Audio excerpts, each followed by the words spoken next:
So in this video we'll talk about the eukaryotic cells. तो cells को हम उनकी complexity के basis पर दो part में divide कर सकते हैं. One is prokaryotic, which is also known as simple cell, and eukaryotic complex cell. Eukaryotic अगर हम देखेंगे तो एटोमोलॉजिकल अप्रोच से ये जो यूकैरियोटिक है ये दो वर्ड से मिलकर बना है. यू का मतलब ट्रू और कैरियन का मतलब न्यूक्लियस. तो जिस सेल में ट्रू न्यूक्लियस होता है उसको हम यूकैरियोटिक सेल बोलते हैं. यूकैरियोटिक सेल बेसिकली कॉम्प्लेक्स होते हैं. तो यूकैरियोटिक सेल को वहाँ पे ट्रू न्यूक्लियस होता है. इसका क्या मतलब हुआ कि जो न्यूक्लियस होता है वो न्यूक्लियर मेम्ब्रेन से बाउंडेड होता है.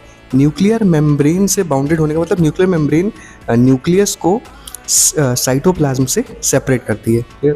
देन अगर आप देखेंगे तो यूकैरियोटिक सेल्स में जो डीएनए होता है वो न्यूक्लियस के अंदर स्टोर्ड रहता है इन the form of chromatin threads और क्रोमैटिन फाइबर्स.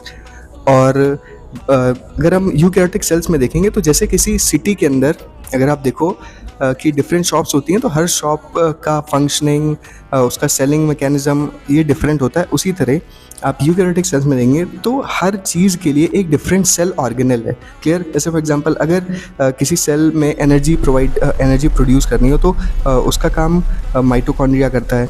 अगर आपको प्रोटीन जो which is also known as building block of the cell, protein को हम बिल्डिंग ब्लॉक बोलते हैं, तो इसको ट्रांसपोर्ट करने का काम from one place to another in the cytoplasm ये करता है एंडोप्लाज्मिक रेटिकुलम. देन प्रोटीन को पैकिंग करने का काम कौन करता है? पैकिंग इस वजह से की जाती है ताकि प्रोटीन हमारी बॉडी में ईजिली एब्जॉर्ब हो सके. तो उसको इस फॉर्म में पैक किया जाता है ताकि हमारी बॉडी उसको आसानी से एब्जॉर्ब कर सके, इसलिए उसकी पैकिंग होती है. क्लियर. ये जो यूकैरियोटिक सेल्स होते हैं ये प्रोकैरियोटिक सेल से बड़े होते हैं. और डीएनए मैंने आपको पहले बता दिया कि क्रोमैटिन थ्रेड्स के फॉर्म में पाया जाता है. ये हाईली ऑर्गेनाइज होते हैं, मतलब कि हर एक काम के लिए डिफरेंट सेल ऑर्गेनल होता है. और यहाँ पर सेल डिवीजन कंट्रोल्ड वे में होता है in eukaryotes. Basically in the form two types. One is mitosis and another one is meiosis. Mitosis helps in the growth, organism की ग्रोथ के लिए रिस्पॉन्सिबल होता है mitosis type of cell division. And meiosis reproduction के लिए meiosis responsible होता है. जो ये यूकैरियोटिक सेल्स होते हैं ये प्लांट्स में, एनिमल्स में, फंजाई में पाए जाते हैं.